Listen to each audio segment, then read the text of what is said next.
Doon naman po tayo kay na Loisa and JK. Kamusta po working with them? Parang, parang Marjo to. Gano'n. Oo. I don't think para silang Marjo. Meron din silang charm nilang dalawa. So, Joey po. Ay, Joey! Ayokong makulong si Essie sa kasal na hindi siya handa. Magaling sila individually dahil hindi naman sila love team. They are actually actors. Iba yung naramdaman naming respeto dahil alam namin na ginagalingan nila yung dedication nila doon sa role, yung delivery nila.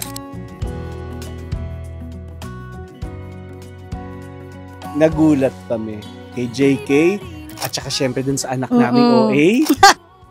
May level up. Ibang klase talaga. Kay JK, nagulat ako sa galing umarte. Kasi hindi ko siya pa nakita umarte. Talaga ba? Singer ko siya nakikita kasi favorite siya ng anak ko.